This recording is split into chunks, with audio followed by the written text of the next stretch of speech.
What's up, Alabama fans? This is Brandon, aka Fresh. Told y'all I was coming with the heat, guys. I'm not playing, man. I'm not slowing down. I'm just getting started. Y'all already know what to do. Hit the like button, smash the like button, run it up. 150 out the gate. Let's go. Trying to get to 1,000. 750. We're not doing that no more. So if you're listening on YouTube, you already know what to do. All right, I'm gonna go ahead and jump into this video. This is a topic that we put out on Touchdown Alabama on our Twitter page about who is Alabama's breakout, or who do you expect to be essentially the offensive player or offensive newcomer as a freshman that you expect to break out. And I'll be honest, it's I think it's almost a consensus, especially considering how the 8-A game went, and it's not indicative of exactly what would transpire, but it is always a good measuring stick. You've seen players in the past that have had really good 8-A performances, and that usually, not all the time, Agiye Hall kind of comes to mind, but I digress. But there are usually performances that are indicative of what you could potentially see when the season actually comes. And Justice Haynes, I don't know if y'all have actually watched this guy play. He is absolutely sensational and spectacular. Shout out to Justin Smith. Give him a 5-star rating in our independent ratings on Touchdown Alabama. The only ones that you'll see that I feel accurately depict a lot of what you'll see from Alabama commits, especially Justin does an exceptional job. He goes and sees these guys in person and gets a fair evaluation. And he felt, based on what he saw, definitely warranted that 5-star rating, and he has proven him exceptionally, absolutely right by what we have seen. But from what I saw with Justice, he's such a complete back.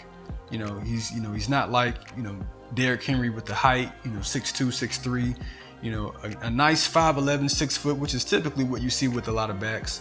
Alabama typically gets that frame of a back in terms of height. Damian Harris, 5'10", 5'11" at best. Josh Jacobs, 5'10" at best. Trent Richardson. I mean, the list goes on. Not Mark Ingram. I mean, don't really typically get a bunch of Najee Harrises and Derrick Henrys that just come running through the program. Those are anomalies. But Justice Haynes, he checks almost every box. But I'm gonna tell you what I believe is one of the biggest boxes that he checks that doesn't really get talked about. I think people they focus so much on when you watch the tape and the videos, like, oh man, this kid is just such a freak athlete, and yeah, when you're a high 4-star, 5-star caliber player, you're gonna make 16, 17, 18-year-old kids look like a 7th grade travel team or whatever. That's just how you're just that good athletically. But it doesn't always translate immediately to the next level, because everybody is a great athlete typically. But what separates guys like Justice, in my opinion, is the pedigree. He has a father that played in the NFL, Veron Haynes, Pittsburgh Steelers. And, when you have that type of pedigree, when someone, a lot of times coaches kids, they have that pedigree. They just understand the nuances of the game. The game is a little bit slower. They see things a little bit differently, because it's not always about who's the biggest, the fastest, and the strongest. Yes, that helps. But the mental side of the game and just understanding all the other nuances that come with it makes a huge difference. And when you watch Justice Haynes, the way he approaches the game, you see the training, and that doesn't always tell the tape.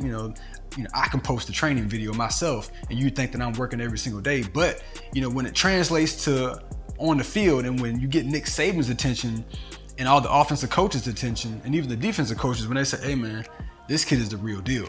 Like, we're not gonna be able to keep this guy on the field," So you got all the other running backs that Alabama has at his disposal right now. I mean, he can easily squeeze into the mix, because there is no top tier back and let me make sure I word that correctly. What I'm saying is there's nobody that came back like Najee Harris, who had a big year as a starter or whatever, and then came back to be the featured guy.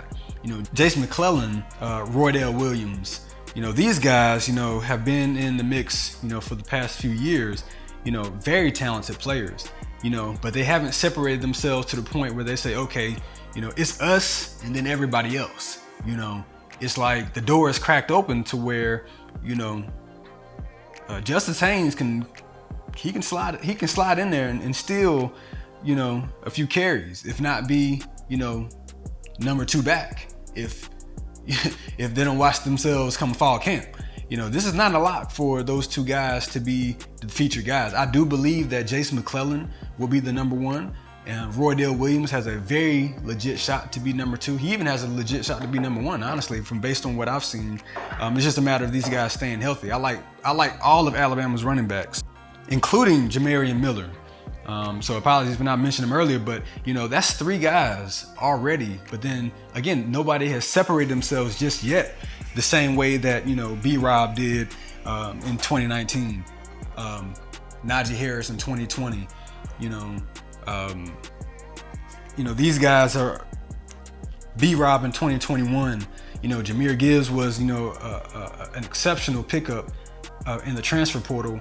And he pretty much just leapfrogged everybody just to be the feature back pretty much in 2022. You know, but there's nobody at the moment where you can say, okay, this is clearly Jason McClellan's turn, like not even without a shadow of a doubt. I believe he will be given the opportunity to be the feature because he does check a lot of boxes. But Justice Haynes, you know, if he can get up to speed, you know, really quickly, I think and I believe he's going to be the freshman that is going to, you know, take this Alabama offense from a running standpoint to new heights. Because I do believe that Alabama is going to get back to the point where they're going to be running the ball, you know, multiple times in a drive. It's not just, oh, we'll start the drive off with the handoff and then throw it the next 5 plays. You know, those days are long gone. It's not going to happen, especially not with this year's team. And I don't think it's going to happen under Tommy Rees. And Nick Saban wants to get back to establishing the running game and being dominant up front, controlling the line of scrimmage, controlling the game in the trenches on both sides of the ball, but definitely on the offensive side of the ball. You know, make sure that these guys are wearing them down. I'm gonna get to the offensive line at another point in time in the video, within another episode. But Justice Haynes, you know, the ability to catch the ball out of the backfield, the ability to understand, you know, how to maneuver through the line and read and pass blocking. You know, I mean, again, he just gets it. And when you have a father who has been there, done that at the high school, collegiate, and professional level, you know, there's something to be said about getting that type of training and that type of teaching and coaching, you know, from a young age, you know, and that's where that pedigree comes from, to be able to see it like a coach, basically. There's so many, that's what separates a lot of really good players in college to being really good players in the pros. They get it on a mental level. And if this kid can get this at a mental level, what he's already shown on tape, I'm telling you, watch out for Justice Haynes. Watch out, be on the lookout from game 1. He had 3 touchdowns in the spring game. Again, that does not tell the entire story. It is a spring game. But hey, he still did it. Nobody else did it, right? So Justice Haynes, that is my offensive freshman breakout player. I'm gonna get to some other ones, but we're focusing primarily on this guy. So again, he is a name to keep on the lookout. All right, that's all I have for y'all on this one. Again, please make sure y'all subscribe to our YouTube page, hit them likes, get me up 1,000.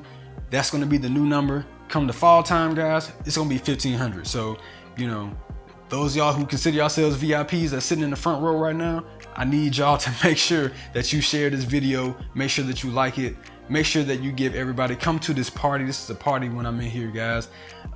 Like us on all our social media channels, Facebook, Twitter, TikTok, Instagram. Run us up on there as well. All right, this is Brandon, aka Fresh. I'm signing off. I will see y'all on the next one.